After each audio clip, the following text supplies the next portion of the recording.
China's finance ministry announces massive cuts to taxes and fees in a bid to stimulate the economy. UN warns Cameroon could descend further into violence. And on the eve of International Women's Day, women in Somalia making strides in advancing rights of women.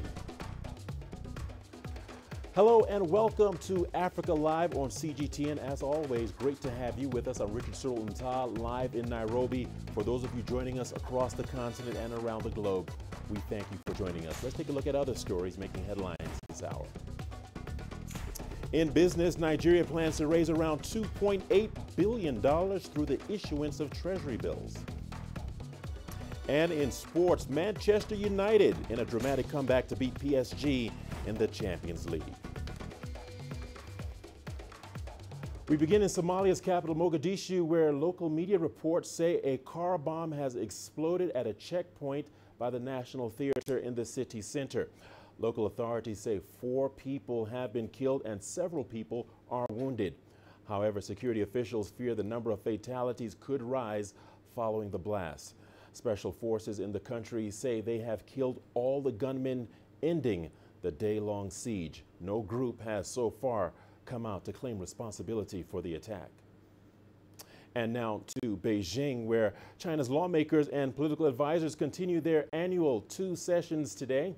The finance minister has announced massive cuts to taxes and fees. The goal is to stimulate the economy, reduce the pressure on smaller companies, and provide a boost to people's livelihoods. CGTN's Daniel Plafker has been examining the plan. Let's take a look. Nearly 2 trillion yuan in tax cuts. It's an announcement that earns resounding applause for Chinese Premier Li Keqiang at Beijing's Great Hall of the People. It's just one of many ambitious goals outlined in this year's government work report. But it's a crucial one. The topic of tax reductions also topped the agenda of a Thursday morning press briefing from China's finance ministry. Tax and fee reductions are a priority for this year's fiscal policy. The measures aims to reduce the burden on companies and stimulate the market. Deepening value-added tax reforms is at the core of our job. The government is expected to cut taxes and fees by 200 billion yuan for small enterprises. More companies than ever are now included in that preferential group. Companies with assets under 50 million yuan, no more than 300 employees, and income tax payments of no more than 3 million yuan are all defined as SMEs. This means 1,798 enterprises are included. Some worry that the huge tax reduction will hurt government revenues. And while the country's finance minister said the income dip would pose a real challenge, he vowed the government would work to make every penny count. We will support the deepening of supply-side structural reform and work to fight the 3 tough battles. We will spend over 126 billion yuan on poverty reduction, mostly for deeply poverty-stricken areas. That's an increase of 18.9%. The revenue will also go to support agricultural development, research, and innovation, balancing out regional development and improving people's livelihoods. Daniel Plafker, CGTN. Tax cuts have stirred up lively debates among NPC deputies. Some Chinese workers and business owners, though, are already planning what they'll do with the extra money they'll save. CGTN's Ho Na spoke to a number of NPC deputies to see what's really in store. In the government work report, Premier Li Keqiang has outlined a roadmap for high-quality growth. He stressed the importance to boost innovation and the support for small and medium-sized enterprises. East China's Shandong province is famous for its Confucius culture. Economically, it's invested heavily in industrial and manufacturing sectors. And now they're holding a panel discussion on the government work report. Deputies from Shandong province share their views on optimizing the business environment and promoting high-quality development of the private economy. The 2019 tax cut plan, which is more aggressive than last year's, will focus on lowering value-added tax rates. The government will reduce the current rate of 16% in manufacturing and other industries to 13%, and lower rates in transportation, construction, and other industries from 10 to 9%. For Shandong province, the 3% deduction in the value-added tax will reduce the burden by about 30 billion yuan. I can foresee the substantial benefit of the policy. Deputy Zheng Yueming runs a high-tech manufacturing company. He was not expecting a tax cut plan this big. Zheng had calculated how much money he could save and was surprised to see the number. I was so excited after hearing the report. I called my accountants immediately, and they told me that we could save 50 million yuan thanks to the tax deduction. Zheng said the money he'll save will be put toward technology innovation. He hopes for more top-level designs and policies for private enterprises on market access. And he hopes for even stronger enforcement of these policies down the road. CGTN, Beijing. Well, China's State Council remains focused on eliminating absolute poverty nationwide by late next year. At a press conference today, Liu Yangfu, the director of China's leading anti-poverty body, updated reporters on the progress of their efforts. Liu says reducing poverty is a long-term task as China approaches its poverty alleviation goal in 2020. This campaign is to solve the absolute poverty problem that went unsolved for hundreds of years, but that does not mean that China will be completely poverty-free after next year. Relative poverty will exist for a long time. China remains the world's largest developing country, so reducing poverty is a long-term task. Well, Liu also talked about the achievements made in the past 6 years as China implemented targeted poverty alleviation tactics. From 2012 to 2018, China helped lift over 80 million people out of poverty. And for 9 eastern provinces and municipalities, 8 of them now have no residents living below the national standard. And nationwide, under the current standard, 85% of the targeted population is above the poverty line. And this year, China aims to help over 10 million more people out of poverty. The United Nations Human Rights Chief has warned that Cameroon may descend further into violence. Long-running tensions have erupted in conflicts in the country. Separatists in the southwest and Islamists in the north have prompted a crackdown by security forces. At least 1.3 million people are in need of aid. The UN High Commissioner for Human Rights, Michelle Bachelet, is urging Cameroon to protect its civilians. I'm also concerned by alarming instances of hate speech, including by political leaders, as well as serious restrictions on the political space with prosecutions in a military court of a number of members of opposition parties. It is essential that steps be taken now to de-escalate the increasing crisis in the country and prevent a further descent into violence. A U.S. judge has dismissed a lawsuit against Germany for genocide during its colonial rule in Namibia. Descendants of the Hereru and Nama tribes filed the lawsuit seeking damages for genocide and property seizures. U.S. District Judge Laura Taylor Swain ruled Germany was immune from claims. Some historians call the killing of thousands of Hererus and Namas the 20th century's first genocide. Germany in recent years has negotiated with the Namibian government over these claims. The European Commission has declared that the migration crisis is over. The Commission's first Vice President, Frans Timmermans, says Europe is no longer experiencing the migration crisis like the one in 2015, but admits structural problems remain. In 2018, nearly 118,000 people were counted by the UN Refugee Agency as crossing the Mediterranean. This shows an 89% reduction on those who made the journey in 2015. At the height of the crisis. The decline in migrant arrivals comes amid stalemates inside the EU on a package of laws to overhaul the European asylum system.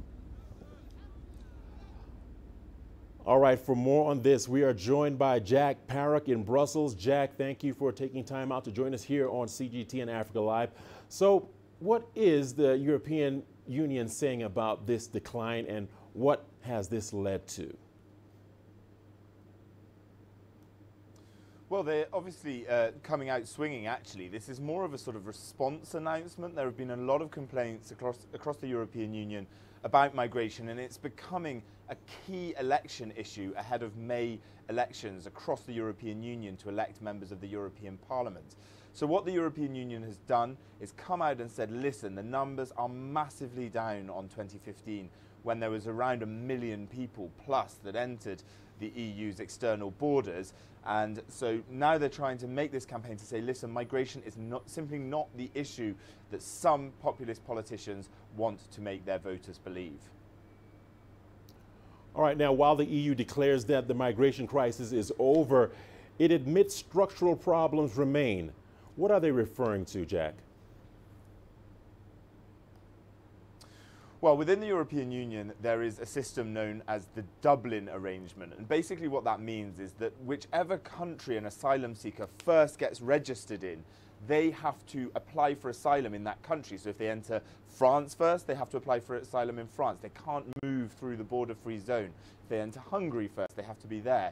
And countries like Hungary and Greece, for instance, and also Spain, where many of the people that entered to start with, they are saying that they're simply inundated with those asylum requests and that they can't process them. At the moment, Greece is the biggest one there. There are sort of whispers around Brussels that perhaps Greece hasn't used the funds that the European Union has provided to deal with this issue quite as well as they might have done.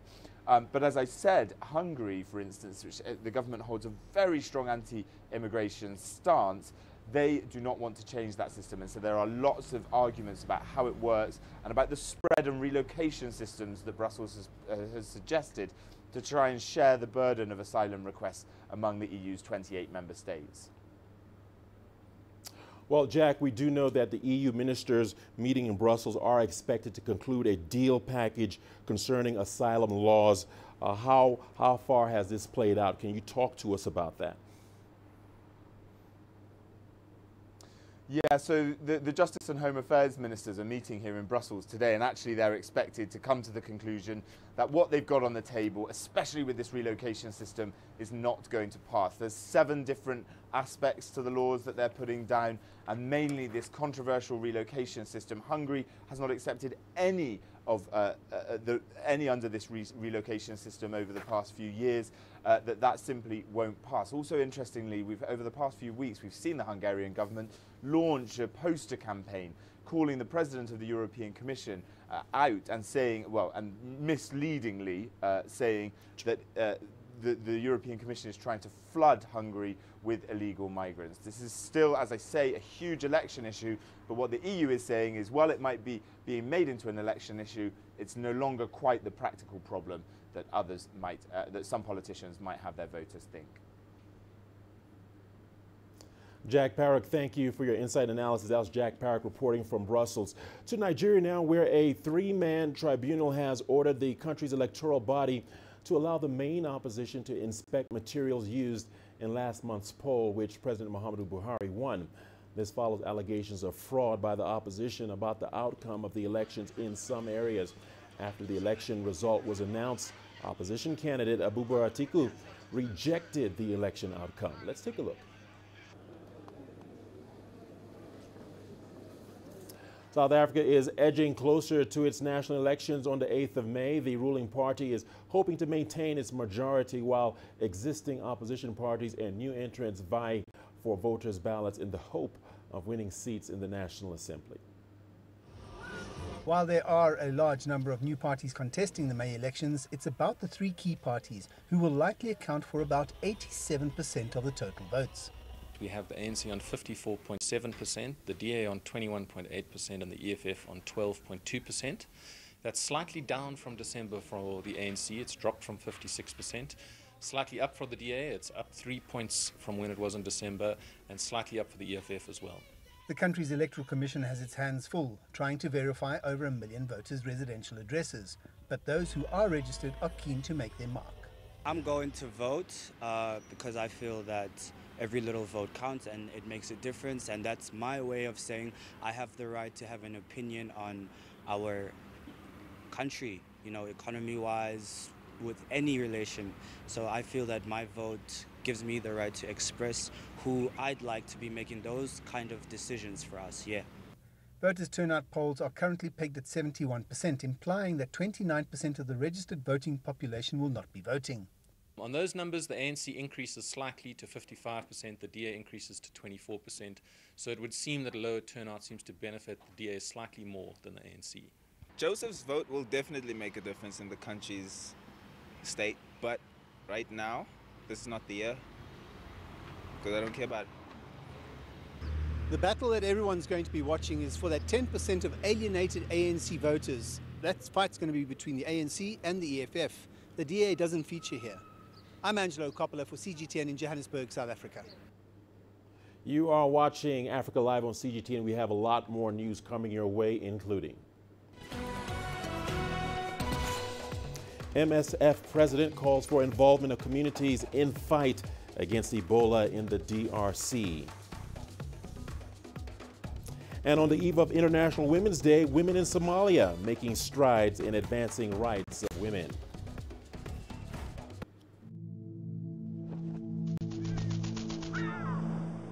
How will your world change today? What happens here? What happens there? Or what you make happen for yourself? If it matters to you, it matters to us too. Your stories are the stories that need to be told. Africa Live. Find your voice.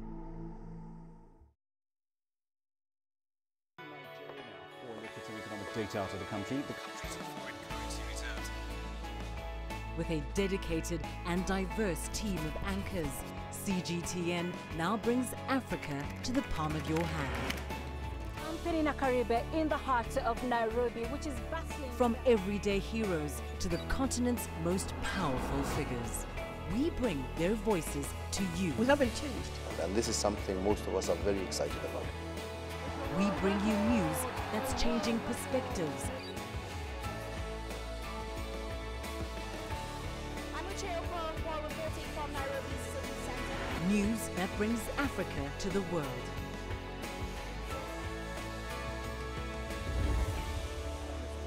CGTN. See the difference.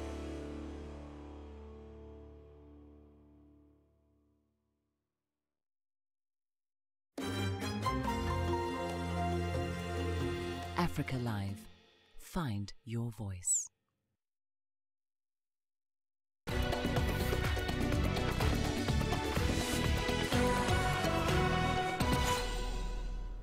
Welcome back. Medical NGO Médecins Sans Frontières president has called for a collective response in the fight against the Ebola virus in the Democratic Republic of Congo. Dr. Joanne Liu said community mistrust directed at medical teams is as a result of years of conflict and neglect by local government and the international community. She also said that the locals' concerns on the Ebola response should be looked into, even as more funding is pumped into stopping the spread of the disease. Meanwhile, the Congolese Health Ministry says it is working closely with communities and the international partners to contain the spread of Ebola in affected areas. This follows last week's attack on a treatment center in the east. 4 patients went missing, but 3 were subsequently found. CGTN's Chris Ochemringa has more. The attack on an Ebola treatment center in the eastern city of Butembo last Wednesday led to the suspension of operations by medical aid group Doctors Without Borders. Unidentified gunmen are said to have carried out the attack. 4 patients fled the center, raising fears of the spread of the highly infectious disease. And while the Ministry of Health says 3 have been found and returned to treatment, 1 Ebola patient is still unaccounted for. Congolese authorities are now working closely with community leaders and international health workers to contain the situation. The treatment center that was attacked is now being run by workers from UNICEF and the Health Ministry after Doctors Without Borders suspended operations. More than 500 people have died from Ebola since the start of August last year. Most of the cases have been recorded in the towns of Katwa and Butembo. The eastern city is due to hold elections on the 31st of March. We have created a team that's working with the Electoral Commission to ensure that the polls go well.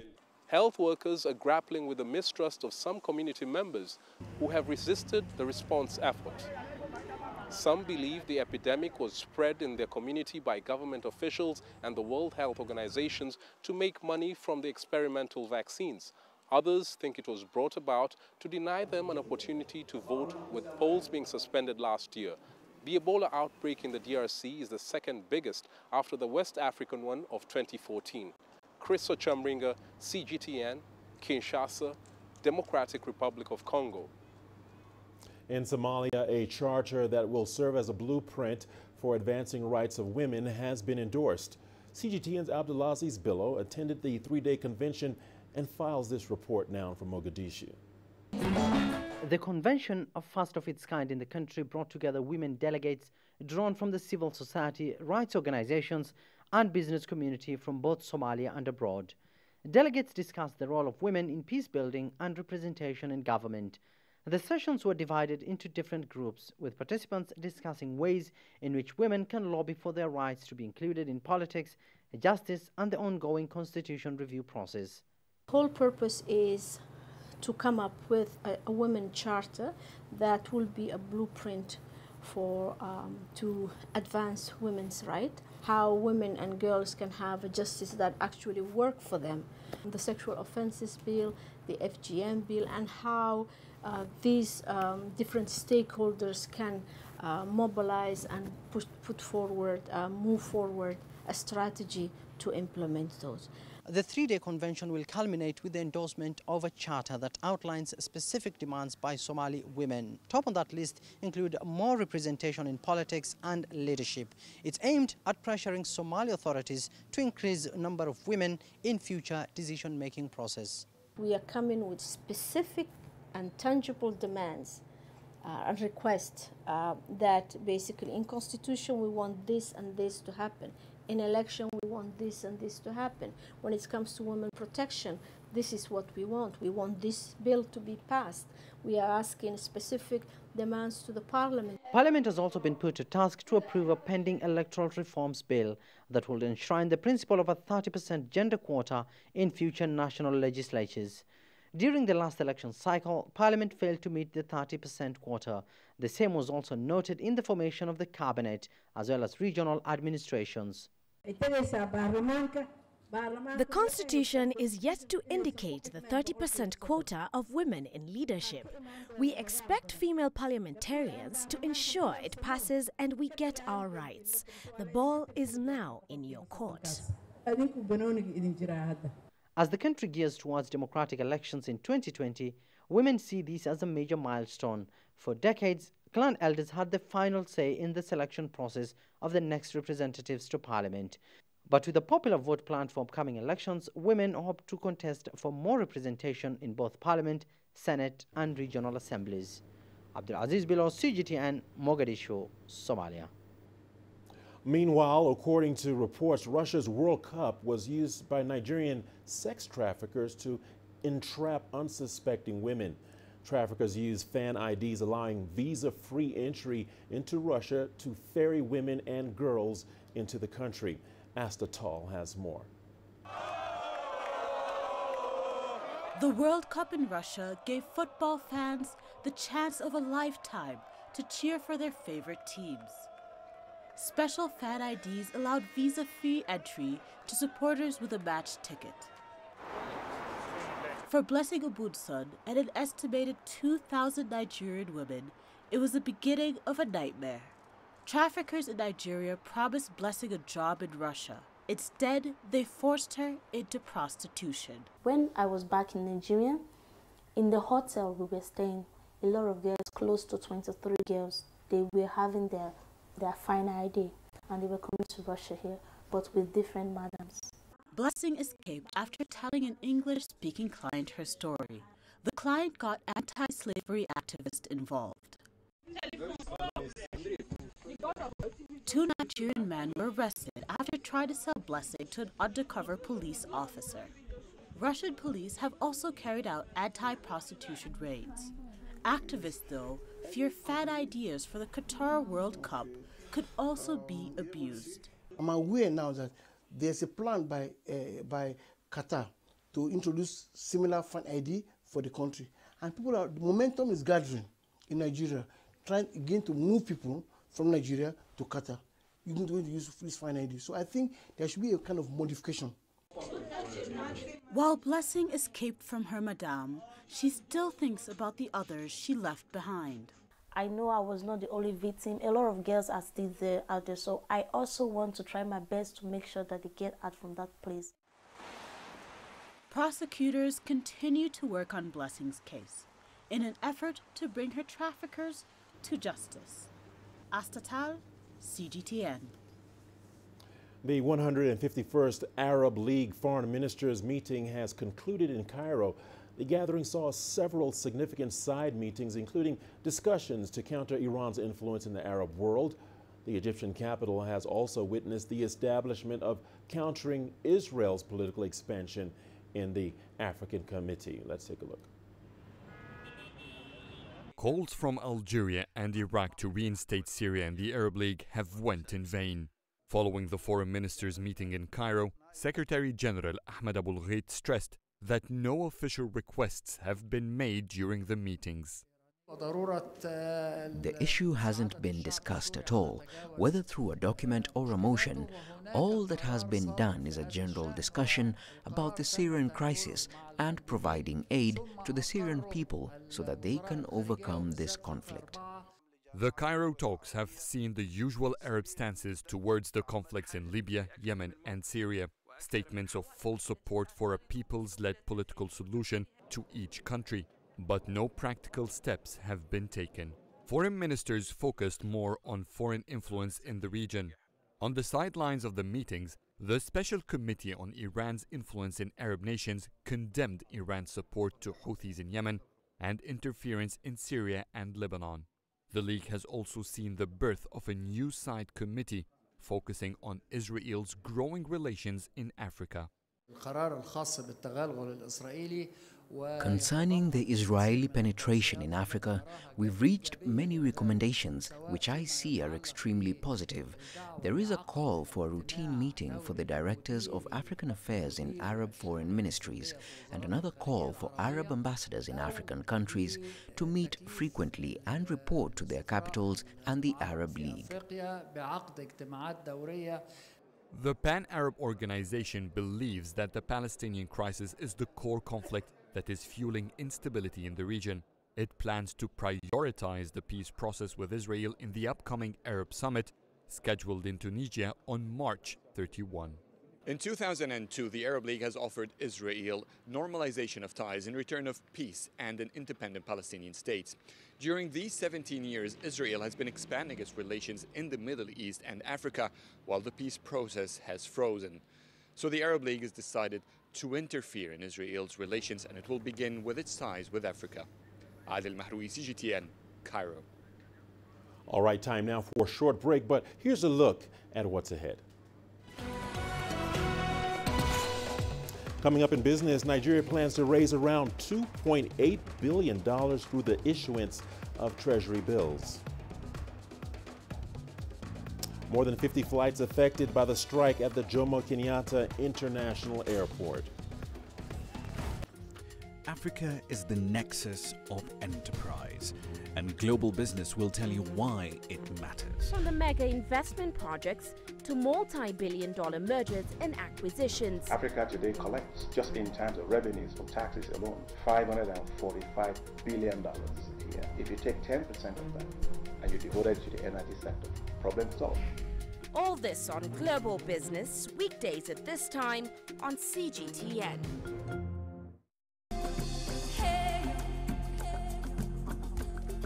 Accra is my kind of city. That's because when I'm here, I feel like I'm back home in Lagos or Abidjan, which are two of the major cities I grew up in. Business in Africa is high risk. After about a decade covering business news on the continent, I've learned it's all about the high risk, but also the high returns and the high energy. You simply have to adjust in order to keep pace. When I started out as a journalist, my dream was to open people's minds to the different perspectives. From the CEO in the boardroom to the trader out in the street, we all have different stories. From Accra to Addis Ababa, from Cairo to Cape Town. And I wouldn't have it any other way.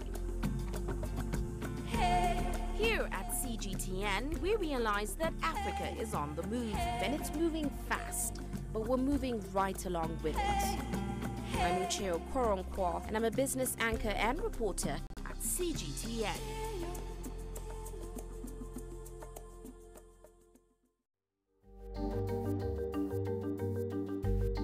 Africa Live. Find your voice.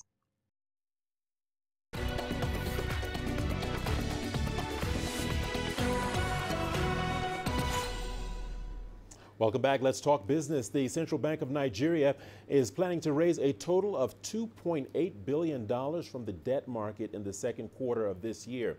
This was disclosed through a Nigerian Treasury bill issue program. About $1.4 billion is set to be raised from rollover programs with a maturity period ranging from 1 to 3 years. The Apex Bank periodically sells Treasury bills twice a month in efforts to raise capital for the federal government. It issues Treasury bills regularly as a control measure to help banks mop up excess liquidity and control the money supply. Well, some economists are warning that it may still be a while before a South African economy performs optimally again. Africa's most industrialized country grew 0.8% in 2018, a sharp decline from the 1.4% in 2017. Statistics South Africa released the growth figures for the last quarter of 2018, revealing an economy still under strain. CGTN Sumitra Naidu reports.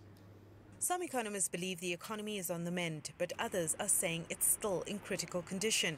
It's been just over a year since Cyril Ramaphosa took over as president. Since then, there's been progress in improving governance, but there's been little success in reviving the economy. So if you look at the growth in South Africa, it still remains fairly modest into the start of 2019. We think at the moment that the consumer is generally under a little bit of pressure. We know that consumer income has been struggling. Salary increases are fairly modest. Bonus payments have been cut. We also know the consumers facing some price pressures in terms of fuel, interest rate hikes that went up in November, electricity price that will go up in the middle of the year. Corporate South Africa is also feeling the pain, but it's the small business sector that's bearing the brunt of the slow growth. High electricity costs and unstable supply have forced hundreds of businesses to close shop. Others are struggling to hold on. Despite several efforts by government to create a more business-friendly environment, there's still way too many barriers for small enterprises, and this too is hampering efforts to create new jobs. We need to put in the billions of money that are required to fund smaller businesses so that people can get loans that are at a rate that is better. Because today when you go to government type agencies, you find that it's hugely difficult, especially for people who are black, to access funding. The real issue is you need to have more people buying things in South Africa. That's all there is to it. We need to have more people taking loans from banks, borrowing money to buy cars, because we need to be selling more cars. We need to be selling more toothbrushes. Unemployment remains stubbornly high at 27%. Youth unemployment is worse, and thousands of job losses are still pending in the mining sector. While Ramaphosa has been praised for his crackdown on corruption, he still doesn't enjoy enough support to make the bigger, more critical changes to grow this economy. What has been weighing heavily on the economy also that doesn't usually attract a lot of attention is the impact of industrial action that has escalated in recent months as a result of the contestation for power amongst trade unions ahead of the general election in May. Ministers have been playing musical chairs in the last decade. Only a handful are new. It's hoped there will be more stability in government after the election so that key policies aimed at stimulating this economy can be fully implemented. Sumitra Naidu, CGTN, Johannesburg, South Africa. China has set a GDP growth target of between 6% and 6.5% for this year. A range of tax cuts have also been introduced in an effort to support China-based manufacturers. Here's one reaction from South Africa's Minister of Trade and Industry, Rob Davies. When an important event like the two sessions takes place in China, there will be major decisions taken, and I think we will be wanting to see what those are and accompany those decisions, because China is a very important trade and investment partner for South Africa. It's our number one trading partner by individual country, both for exports and imports. So the relationship is extremely important political relationship. And the question of investment law is a very live issue in South Africa. We have introduced our own investment law of general application. We've been discussing this matter in bilateral discussions with China. So we would be very interested to see where China is going on these matters of investment laws and investment rights, and the way in which we promote investment between our two countries. Egypt's finance ministry has announced a debt control strategy. It's a 4-year plan that aims to cut the country's public debt levels, which currently stand at 102% of GDP. CGTN's Yasser Hakim has the details. Coming out of 2 uprisings and terrorism that have crippled the economy, the government resorted to a process of borrowing to rebuild its economy and provide funds for public services. Public debt has reached 102% of GDP, and international debt 92% of GDP. A plan is in place to reduce the mushrooming debt. The target is to reduce the public and external debt to 80% and to reschedule the debt repayment plan. It was short-term payments before, which puts pressure on the government to pay loans every 3 to 6 months. The government is now issuing long-term bonds, 3 years, 5 years and 10 years. The debt control strategy is a 4-year plan, working on several levels simultaneously.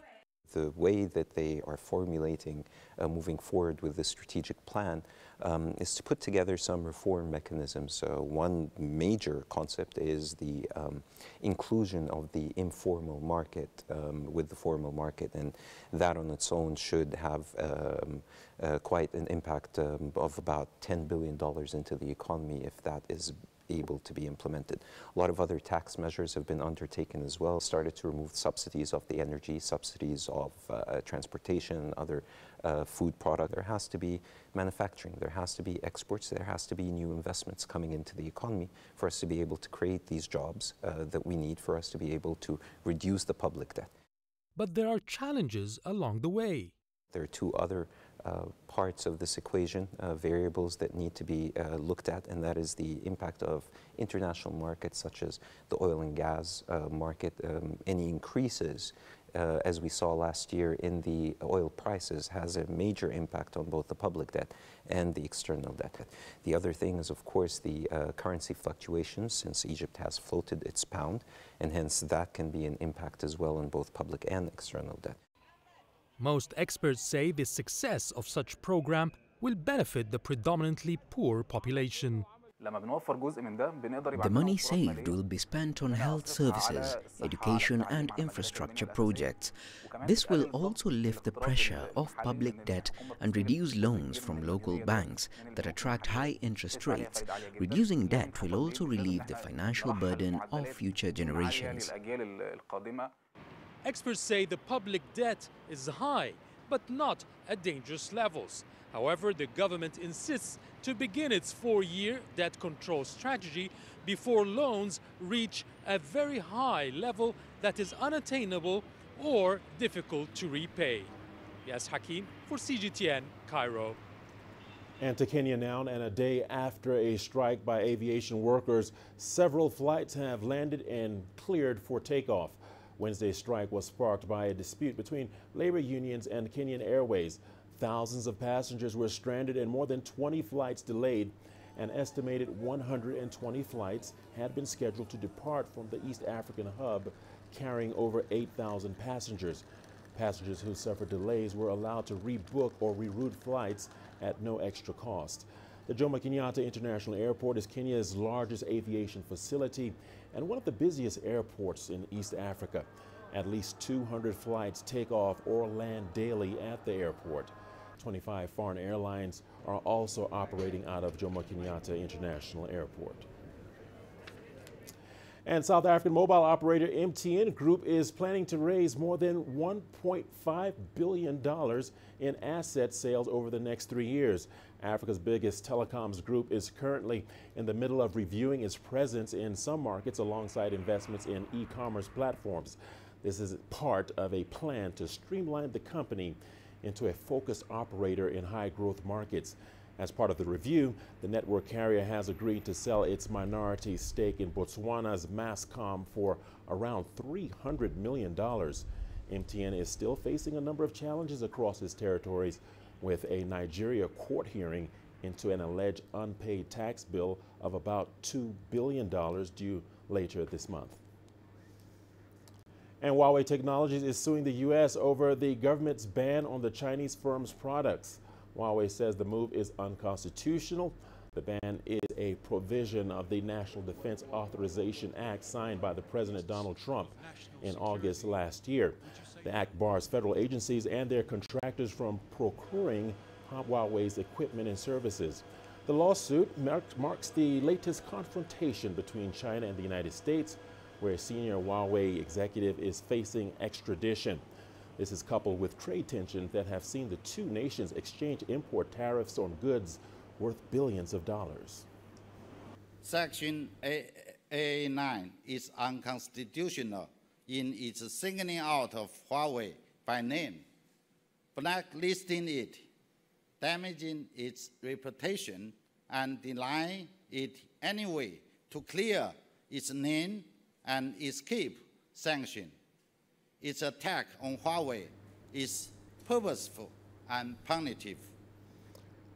Well, the U.S. trade deficit is at its highest level in a decade. Despite an increase in tariffs last year, the trade gap between the U.S. and China swelled to a record $419 billion. CGTN's Owen Fireclough has been following the numbers released by the U.S. Commerce Department. It's a central tenet of Donald Trump's trade policy that deficits are bad, and the wars he fought with partners around the world were partly aimed at reducing all of that. And yet the latest numbers out of the United States show this hasn't worked out so well for the U.S. president. The U.S. total trade deficit hit a 10-year high in 2018, and the deficit in goods with China is also at a record high. Now, tariffs that Trump put on different partners around the world were intended to reduce these deficits, and yet consumer spending here in the United States has helped ramp up those deficits, and Trump has to be to blame for that. He imposed tax cuts that helped drive up consumer spending. So this is a U.S. president that wants his cake but can't eat it. Those tax cuts that were given to Americans incentivized them to go out and buy goods from countries like China, and those imports helped drive up that deficit. And deficits do eat into economic growth because we subtract imports when we calculate gross domestic product. And that GDP was lower in the last quarter for the United States, suggesting those deficits were starting to cause problems for the US economy. So how important is all of this for the China-US trade deal that's supposed to end the trade war between these two countries? Well, those numbers had already been forecast. They'd been delayed by the shutdown of the government here in the United States. And we know that trade talks have been happening between these two sides. Now, China has been buying more things from the United States, products including soybeans, for example, that should help reduce that deficit. Ironically, China's argument in all of this might help because China asks, do the numbers really matter here? If we take the example of the iPhone, well, most of it is made in China, and you could argue that most of the value is created there. But iPhones are recorded as an import when they're brought back into the United States and drive up those deficits. And it's often overlooked that the US runs a very healthy trade surplus with China in services, something the US president doesn't talk about very often. So the lesson might be here, is it time to think about how we calculate GDP and deficits? Owen Fairclough, CGTN, Washington. All right, time now for a short break, but when we return, we see how the Confucius Institute in Nigeria is helping promote cultural exchanges between China and Nigeria. When you look at Africa, what do you really see? Do you see fast-growing, endless deserts and parched earth? Or do you see the biggest opportunity for an agricultural revolution in a generation? Do you see crowded, unplanned cities or vast, untapped market? Do you see a population at risk, or do you see a billion-strong opportunity to grow the next wave of multi-billion-dollar firms in Africa? When you look at Africa, what do you really see? Join us in Global Business and see Africa through our eyes.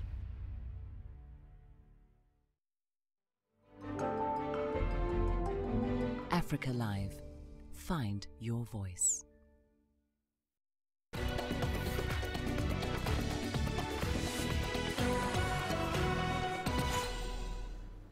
Welcome back. The statue of Burkina Faso's revolutionary leader Thomas Sankara is currently being worked on just days after its inauguration. It follows the controversy over the non-similarity of the work with the late Sankara. The International Committee, responsible for creating a memorial to restore Sankara's rightful place in history, has asked the people for forgiveness and promised corrections. Once validated, the new statue will be finalized and mounting will be at the site of the Thomas Sankara Memorial. It will form part of the museum's gallery, all of which are part of the national effort to revive the legacy of the father of the Burkinabe Revolution. President Sankara was assassinated more than 30 years ago in a coup after 4 years in power in 1987.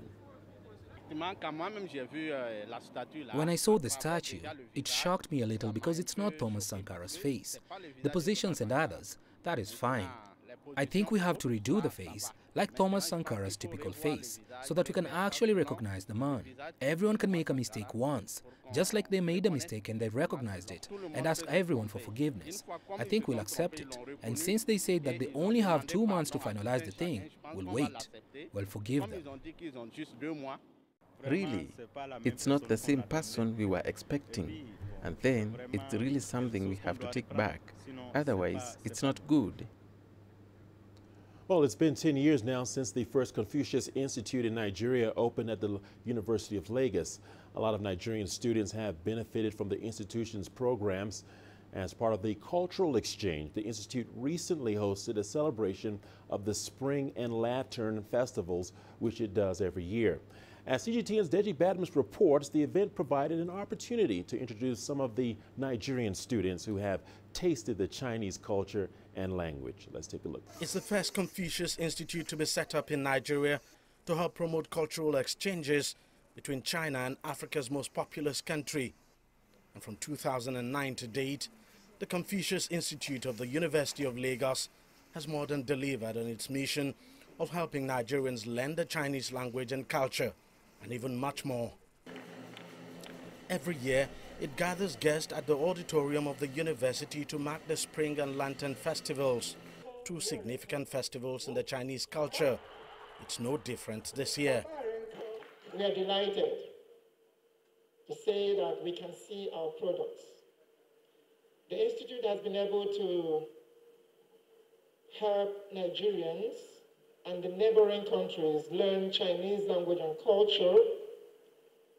We have affected up to 10,000 people in our teaching of Chinese language and culture at the Institute, and still teaching more. And here are some of the products of the Institute on display. Virtually all the Nigerians performing here learnt everything at the Confucius Institute. It's the clearest demonstration of the far-reaching impact the Confucius Institute is making here, and the organizers are happy to flaunt it. We are having more events like the Chinese Bridge competition, the Chinese Month, the Chinese Culture Month, and we are having a lot of other Chinese traditional or contemporary festivals, so that our students can learn the Chinese language, the Chinese culture better. We teach not only the Chinese language, but also Tai Chi, the martial arts, Chinese dancing, and Chinese cooking. This combined Tai Chi and poetry reading performance of both Nigerians and the Chinese is a clear testament to the synergy and cross-cultural ties the Institute is helping to build in Nigeria. And that's not all. Check out this performance by officials of the Nigerian Navy performing the Chinese song Sweet Honey.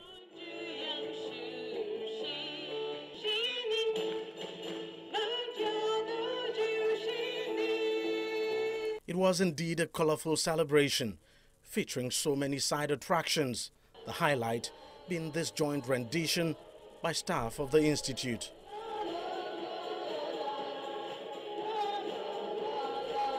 Deji Badmo, CGTN, Lagos, Nigeria. And you're watching Africa Live on CGTN. We've got your sports news coming up after the break. Here's a look at what's ahead. Manchester United in a dramatic comeback to beat PSG in the Champions League. Africa, where champions are made, records are broken, legends are born.